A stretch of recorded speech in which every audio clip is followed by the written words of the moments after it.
XVIII le preocupaban, ¿no? Corrupción, todo el tema minero, que tiene que ver también con la explotación de niños, que está vinculado, por ejemplo, a cómo cuidamos nuestra tierra, ¿no? Y el sicariato y la violencia. Y han pasado, ¿cuántos? 6 años desde esa visita, y estos 3 aspectos no solo no han mejorado, han empeorado. Y de eso también vamos a conversar. Le damos nuevamente la bienvenida a nuestros invitados, Francisco Belaunde y Miguel Ángel Rodríguez Mackey, para comentar justamente estas visitas, estos temas que le preocupaban al Papa Francisco, sobre todo en un país como el nuestro. Gracias por estar aquí el día de hoy. ¿Con quién empezamos? Miguel Ángel, ¿qué tal? Muchas gracias, Pamela, por la invitación.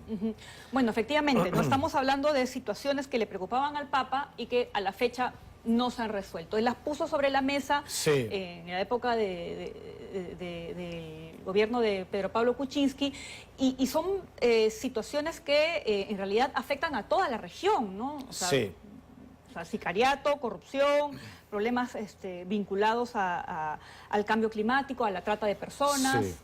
Bueno, primero decirte que el Papa Francisco tenía místicamente, él era un jesuita, Íñigo López de Recalde, San Ignacio Loyola, fue un santo de la honradez, un santo de la axiología. Entonces, eso lo tenía inscrito, era su práctica de vida. Por tanto, cualquier acto operario en América Latina, como lo acabas de describir, es evidente que le impactara. La corrupción, ¿cómo no le va a impactar a un hombre formado precisamente en lo que debe significar axiología de vida, ¿no? Y yo creo que el Papa Francisco, que nos ha dejado, hay un proceso, a mi juicio, trunco, porque él es el gran reformista de la Iglesia, pone al Vaticano, al magisterio de la Iglesia en el presente. Porque la Iglesia, vamos, 2000 años impoluta, incólume, más allá de que ha tenido procesos como la reforma religiosa, etcétera, pero ha tenido sus sobresaltos. Y el Papa buscó en todo momento preocuparse para que estuviera en cada uno de los países de la mejor forma, de la mejor manera. Y él, al mismo tiempo que, y este es un punto de inflexión distinto con los demás papas, que viene como un pastor universal, es decir, con el Evangelio en la mano, también es un actor político, hay que decirlo. O sea, es el jefe del Estado del Vaticano, que tiene un discurso muy fuerte, ¿no es cierto?, que le llama la atención. Tú hablabas del medio ambiente. Él es el primer sumo pontífice que escribe una encíclica sobre medio ambiente, Laudato Si, 2015. De manera que estamos frente a un papa que es un gran punto de quiebre en la historia de la Iglesia, de la sociedad internacional. Mira el orden mundial a partir de procesos renovadores de inflexión, donde las vinculaciones entre nosotros tendrían que dar grandes pasos mirando nuestra cobertura con la gente, por ejemplo, con el tema de los homosexuales, cambiar la dinámica de la visión que se les veía como demonios, como herejes, transforma y hace que todos... Y de ese tema también vamos a hablar de otras maneras, ¿no? Porque tenemos ahí algunos bytes que hemos separado que han sido bastante controversiales por parte del Papa Francisco. Pero lo que ha dicho Miguel Ángel Francisco es muy importante, porque claro, no estamos hablando solo de una figura religiosa, es también una figura política, y con todo el derecho y poder de interpelar a ese nivel a otros líderes mundiales. Sí, claro, ese es un poco el rol de los papas, ¿no? Que tienen su legitimidad moral, ¿no? Les da pues digamos, un peso político, y se ha visto en varias ocasiones, ¿no? Antes han habido papas, como por ejemplo el Papa Juan Pablo II, que tuvo un peso muy importante porque él era en la época de la Guerra Fría. Él pues era de un país que venía en la Polonia comunista, y tuvo un papel muy importante, si se quiere, en el quiebre de todo ese sistema, ¿no? Y otros, incluso el Papa también, el mismo Papa,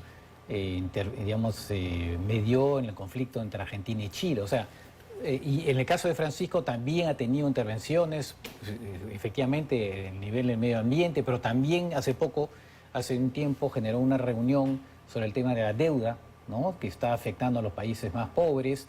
También de alguna manera participó, ¿no?, de esta negociación entre Estados Unidos y Cuba para el restablecimiento de relaciones diplomáticas. Es decir, también él juega un papel y se ha pronunciado, a veces ha generado polémica. Por ejemplo, el tema de Ucrania, ¿no? Tuvo una intervención ambivalente que parecía simpatizar con Rusia. Eso evidentemente generó una reacción contraria por parte del presidente Zelensky. Pero también respecto de Maduro, se decía que era demasiado condescendiente con Maduro, ¿no? Y bueno, con los presidentes argentinos en general, él se llevaba muy mal con Macri, tenía una mejor relación con Cristina Fernández, con Milei. Bueno, ya sabemos cómo es Milei, que le dijo, lo insultó, pero después fue a hablarle y como si fueran grandes amigos. Es decir, es una persona, como todos los papas, tienen pues un rol político evidente, ¿no? Y justamente de ese tema tenemos justo un byte del Papa Francisco, porque por supuesto que él era una figura bastante polémica y hay quienes decían que era un papa rojo, el papa comunista, el papa izquierdista, pero ¿qué cosa es lo que él opinaba acerca del modelo económico y de la ideología comunista? Vamos a escucharlo. O algunas personalidades lo ven a usted como una persona que tal vez no está a favor del capitalismo. Tienen esos preconceptos ideológicos que te clasifican a la persona antes de escucharla, ¿no? Escúchala, después habla. El que dio un paso muy grande en el capitalismo fue San Juan Pablo II, que habló de la economía social de mercado, ¿no? El capitalismo de mercado. O sea, lo matizó como algo lícito. No es malo en sí mismo. El opuesto sería el comunismo despersonalizante. Ambos son despersonalizantes y exageran. Pero una economía de mercado social, como esa palabrita social que le puso San Juan Pablo II, creo que es la adecua al pensamiento de la Iglesia, ¿no? Después se progresó mucho más en esto, ¿no? Pero esa definición llamó la atención en su momento.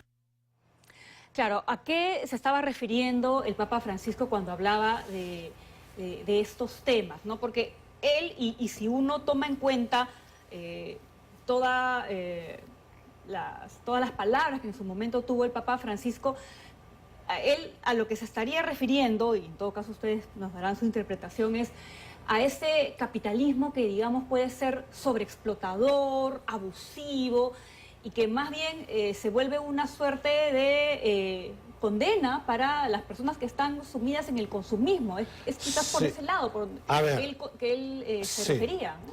A ver, el Papa Francisco recuerda a San Juan Pablo II y lo recuerda muy bien porque uno de los vectores centrales de Vaticano II, que es el gran punto de quiebre en la historia de la Iglesia reciente, con Juan XXIII, fue la introducción de un punto ecléctico entre el capitalismo, por Estados Unidos en esos tiempos de la Guerra Fría, y la Unión Soviética, el comunismo. Ese punto medio, muy pegado al magisterio de la Iglesia y al Evangelio, fue la doctrina social de la Iglesia, traducida en la economía social de mercado. ¿Qué era eso para la Iglesia?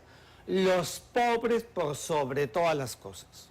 O sea, esos pobres que Carlos Marx decía que es el monopolio de nosotros los comunistas que hablamos, mentira.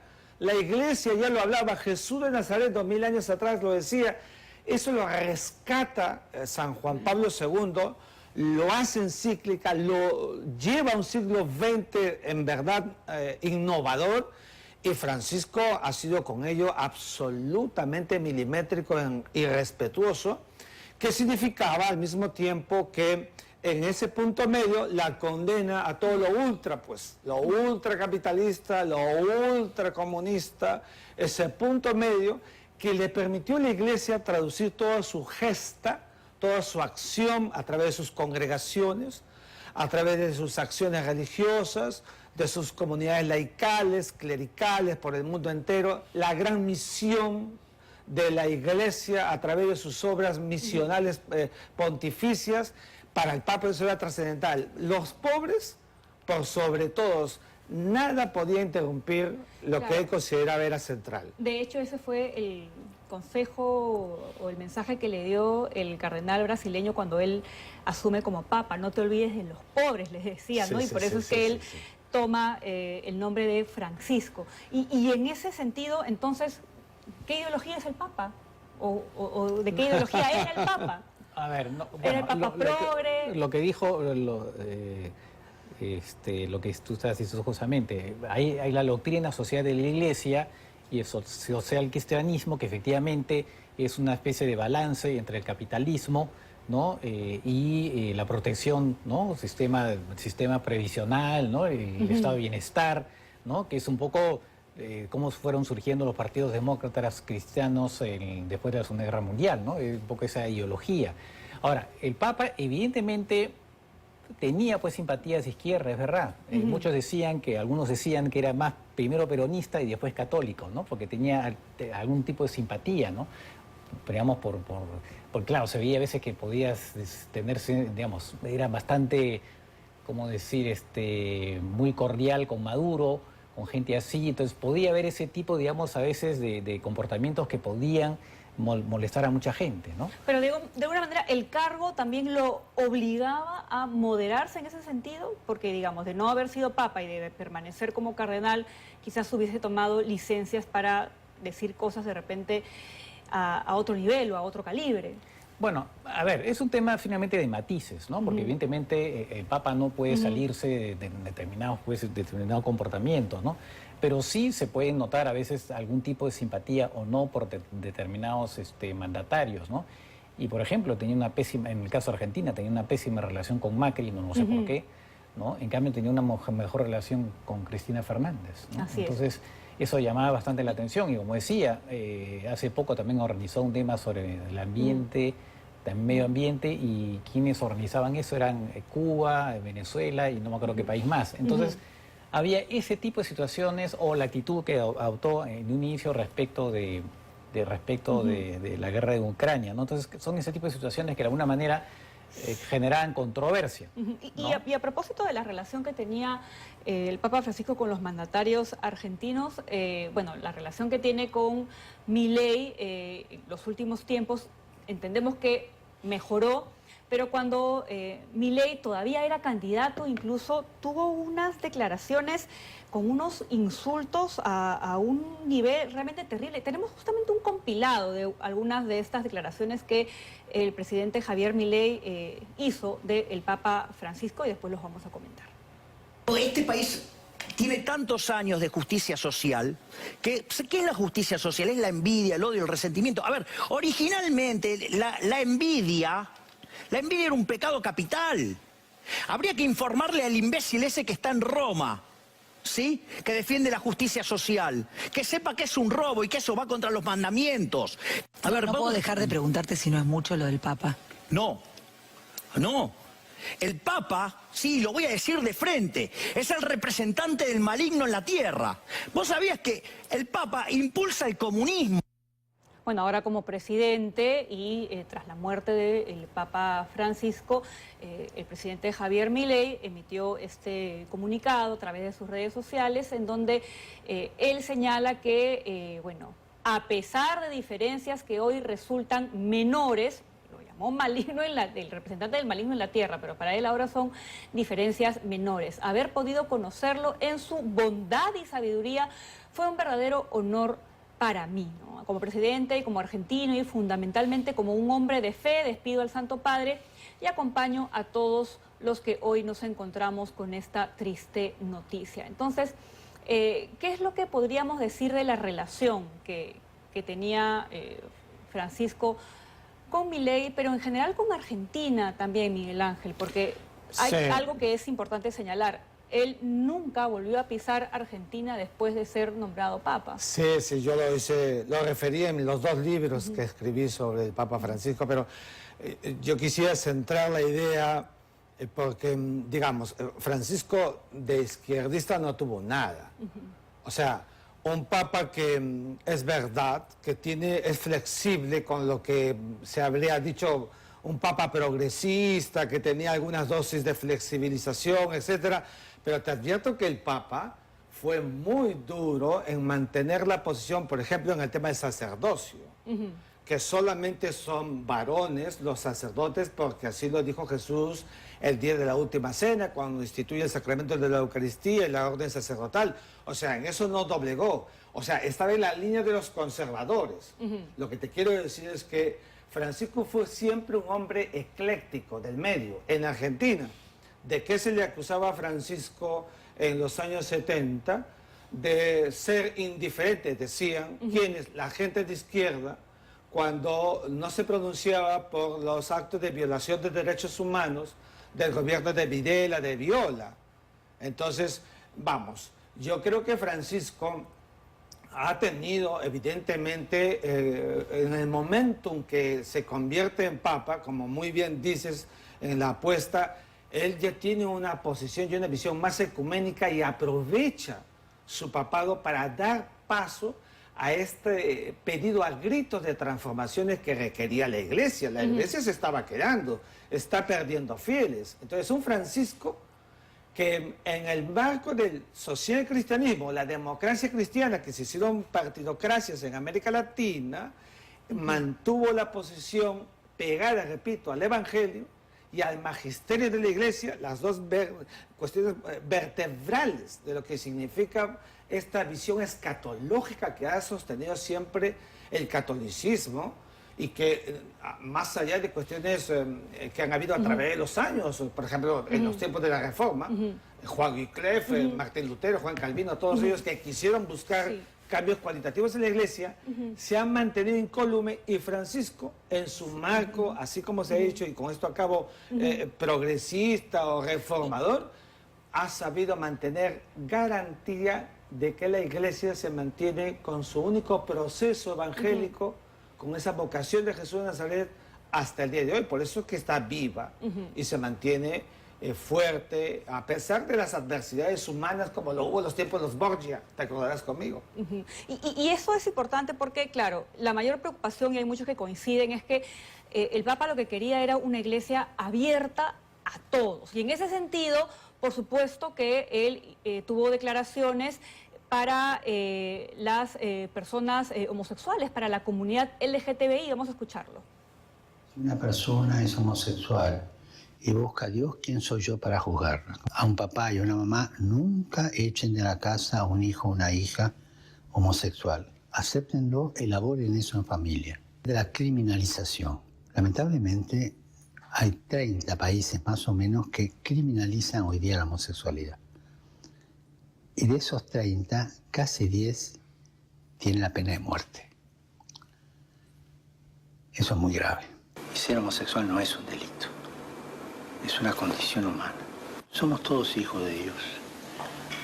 Y Dios nos quiere como estamos y con la fuerza que luchamos cada uno por nuestra dignidad. Cada hombre y cada mujer tiene que tener una ventana en su vida donde pueda volcar su esperanza y donde pueda ver la dignidad de Dios. Ternura, por favor, ternura, como la tiene Dios con cada uno de nosotros.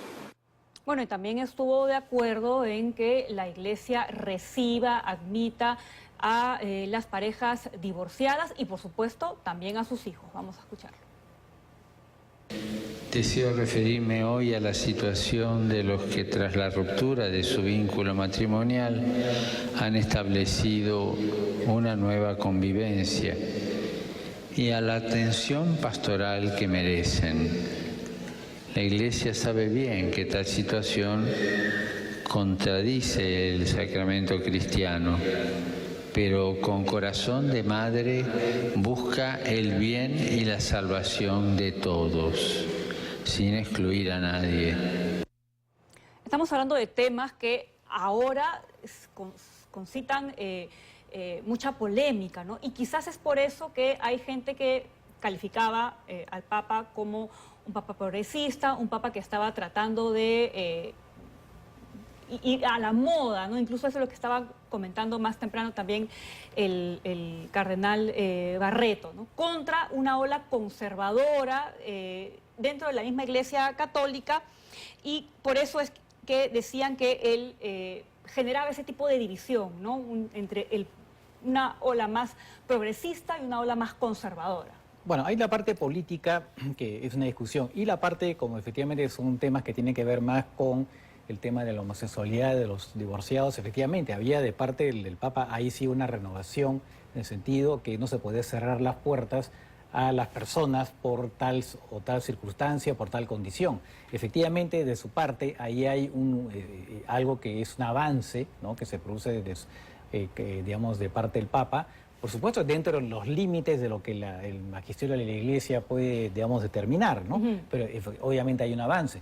Muy interesante también en tema de las mujeres, porque con este Papa muchas mujeres han accedido, bueno, no muchas, pero algunas mujeres han accedido ahora a cargos en la alta burocracia del Vaticano. Claro. O sea, no es que se vayan a ordenar como sacerdotes, sino que ocupen estos cargos, estas posiciones estratégicas dentro de la Iglesia como institución. Y eso, efectivamente, eso es una novedad muy interesante, ¿no? Es una novedad muy interesante. Y también, por supuesto, el rol de los laicos, ¿no? Que es algo que es más importante, más aún teniendo en cuenta que hay un problemas de vocación sacerdotal, ¿no? Entonces ahí también, claro, él no quiere llegar tan lejos como, por ejemplo, a la Iglesia alemana, ¿no? La Iglesia alemana sí quiere llegar mucho más en la integración de los laicos.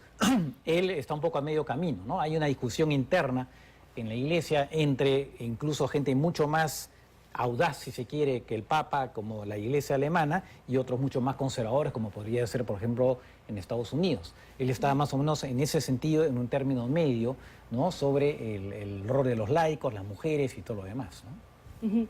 Y vamos a ver también, porque, claro, lo que vamos a presenciar dentro de algunos días en el cónclave, en donde se va a elegir al nuevo Papa, es justamente eso, un acto político. Van a discutir, van a tratar de convencerse unos a otros, y ya hay una lista de quiénes son los posibles sucesores, o el posible sucesor, mejor dicho, ¿no? Y quiénes son los cardenales papables, ¿no? Vamos a verlos a continuación. Son 7, ¿no? Tenemos un cuadro que hemos preparado para ustedes. Vamos a regresar con ello después de una breve pausa para hablar justamente de quién podría ser el sucesor del Papa Francisco.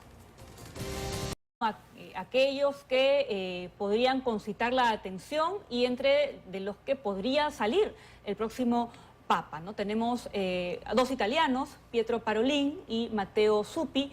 Tenemos también a Peter Erdo, Antonio Tagle, que es, si no me equivoco, filipino, así es. Tenemos a Charles Maung-Bo, que es de africano, así es, ¿no? Peter Ebre y Fridolin Ambongo Besungu. Entonces, lo que estamos viendo aquí es que los principales candidatos ya no son, en su mayoría, cardenales europeos, ¿no? Hay muchos que son ya de Asia, de África, y la tendencia podría ser esa, tomando en cuenta también, Francisco, que muchos de los cardenales que van a ir a votar fueron ordenados también por Francisco, y la tendencia podría ser esa, a elegir a alguien que continúe el legado de Bergoglio. Claro, es una posibilidad, ¿no? Hay que ver que efectivamente ya no hay papas italianos últimamente. Bueno, hay 2 candidatos ahora, pero con Juan Pablo II empezaron, pues, los papas siguientes no eran italianos, y hemos tenido un primer papa latinoamericano. Ahora muchos hablan que debería haber un papa africano, porque efectivamente en África, contrariamente a los países europeos, ahí sí hay vocaciones. Es más, en Europa uno puede estar en un pequeño pueblo y el sacerdote es un africano. ¿Por qué? Porque no hay papas ¿no?, del país, ¿no? Entonces, muchos dicen eso, ¿no?, que debía ser un papa africano. Y claro, como muchos cardenales han sido nombrados por el Papa Francisco, pues se podría pensar que eventualmente, ¿no?, alguien de su línea pudiera ser elegido. Pero al final todo eso queda, finalmente, es muy incierto, ¿no? Había esa famosa frase que siempre se dice, ¿no? El que entra papa al concilio sale cardenal, ¿no? O sea, el favorito al final pierde y se elige una persona que nadie se esperaba. Eso puede pasar también, pasa con mucha frecuencia, por cierto. Entonces, habría que estar adentro para ver cómo es el test, cómo está en estos momentos ¿no?, la discusión interna, para poder adivinar quién tiene más posibilidades. Porque además, como hemos visto, incluso en la famosa película Cónclave, se elige un outsider de la nada. Entonces, claro que hay un poquito jalado de los pelos, la verdad. Pero en fin, más allá de eso, puede aparecer efectivamente situaciones en que hay alguien que eventualmente no estaba entre los favoritos y poco a poco va ganando y va creciendo. Entonces, puede ser algo inesperado, ¿no? Exacto, y puede suceder lo contrario, Miguel Ángel, es decir, el ala conservadora de la Iglesia podría elegir a alguien tratando de recuperar aquello que considere se perdió con Bergoglio. Vamos a las matemáticas. Hay 252 cardenales, príncipes de la Iglesia, que pueden, purpurados. Ahora, de ellos, 138 están en calidad de ser elegidos papas. Incluido nuestro cardenal Castillo. Incluido el cardenal peruano, Castillo. así es, Castillo. Y de ellos, de esos 138, 118 fueron ungidos príncipes de la Iglesia por Francisco. Últimamente como 50.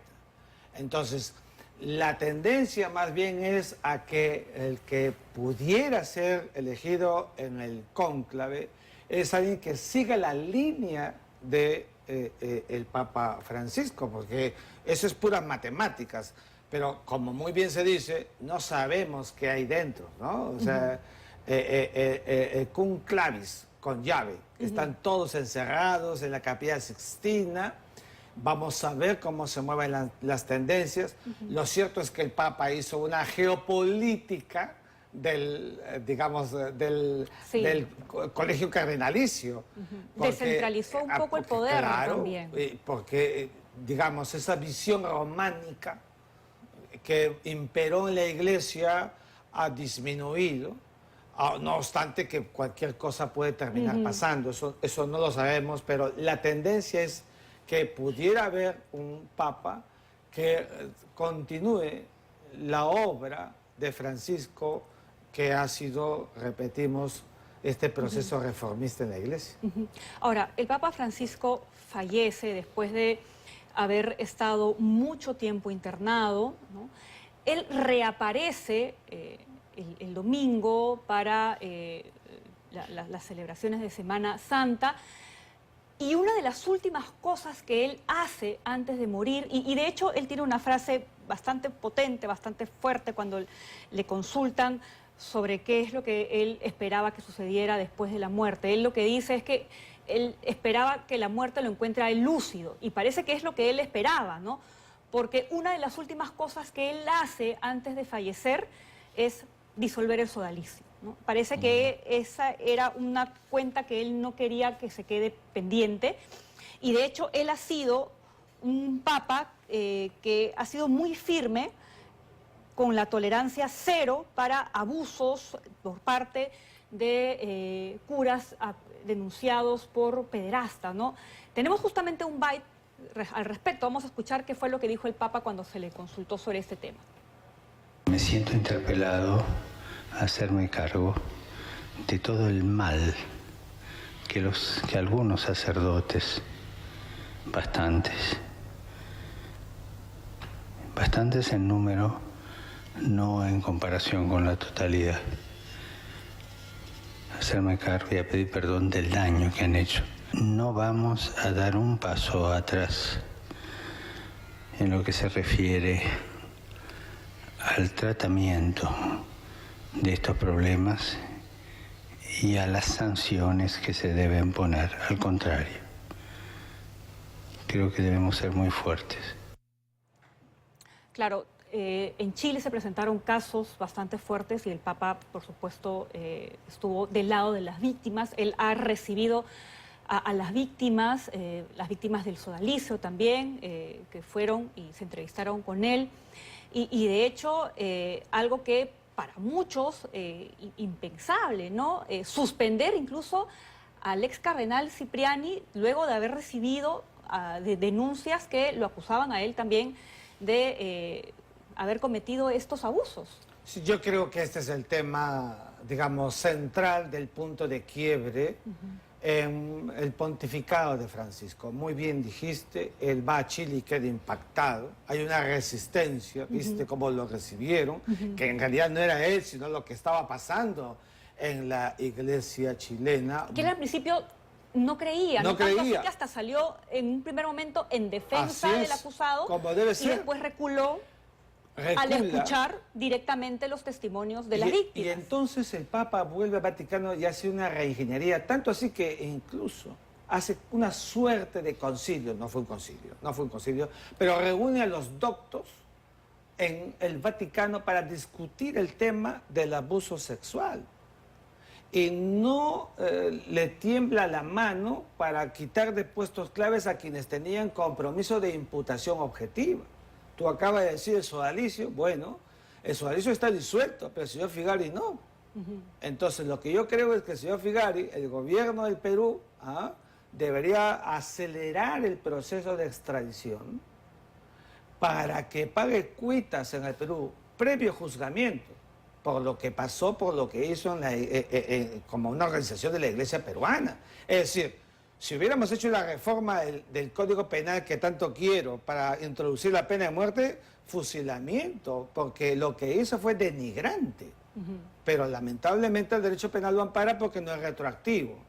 Pero estas son las cosas que impactaron mucho en la Iglesia, y Francisco fue muy, pero muy rectilíneo, y eso mostró, ¿no es cierto?, per se, su visión muy pegada a estos valores que la Iglesia tenía que mantener y que él era consciente que iba ahuyentando a los fieles de esta visión que hemos dicho pétrea de la Iglesia. Por eso tuvo que ser fuerte y hay que rescatarlo como corresponde a un papa que ha enfrentado a los abusos sexuales diametralmente. Así es. Francisco, tu comentario sobre esto. No, sí, efectivamente, yo creo que lo que hizo al disolver el sodalicio efectivamente era un acto muy fuerte de acabar con los abusos, ¿no?, de una organización que, bueno, por todo lo que se dijo en las investigaciones, era una especie de organización de poder, ¿no?, de construcción de poder y de abuso, ¿no?, también sexual, y claro, tenía que acabar, y bueno, hay que felicitar a todos a aquellos que participaron de eso, y finalmente llevar a esta decisión del Papa de disolver esa organización. Y efectivamente, el Papa cambió un poco lo que había sido, lo que se criticaba a su antecesor, en particular Juan Pablo II, pues él cambia, ¿no?, y decide, como decirlo de alguna manera, tolerancia cero frente a ese tipo de situaciones, ¿no? Algunos dicen que pudo haberse ido más allá, más lejos, en fin. El tema es que él ha tomado decisiones muy valientes, ¿no?, y efectivamente ha apartado, ¿no?, a una serie de personajes de la Iglesia implicados en abusos sexuales, ¿no? Y eso sí es tal vez uno de los principales logros del Papa. Eso sí va a ser recordado sin duda por eso, ¿no? Ahora, ¿hay algún riesgo de retroceso independientemente de quién asuma el pontificado ahora, ¿no? Porque, por supuesto que la valla que está dejando Francisco es bastante alta, pero en términos de las reformas que ha hecho, no solamente para la Iglesia Católica, sino de cara al mundo, ¿podría haber un retroceso? Yo creo difícil, en todo caso, justamente como muchos cardenales han sido nombrados por él, en todo caso yo veo difícil que pueda haber un papa tan conservador que haga retrocesos, por ejemplo, en el hecho de nombrar mujeres en cargos importantes. Eso lo veo bastante complicado. O sea, si hay algún tipo de reacción, si se quiere, que hay un papa que de repente no es tan, digamos, que no va tan lejos como Francisco, pero de ahí que vaya a haber un retroceso, sí lo veo bastante complicado, ¿no? No sé qué tendría que pasar para que un personaje así pueda ser elegido papa. No lo veo, pero claro, como se dice, la vida te da sorpresas, incluso en el Vaticano, ¿no? Bueno, vamos a estar pendientes porque ya en algunos días más se va a anunciar cuándo sería este cónclave para que se pueda elegir al sucesor del Papa Francisco. Gracias, Francisco, gracias Miguel Ángel por haber venido el día de hoy. Nos toca hacer una pausa muy corta, pero atención, al volver tenemos información sobre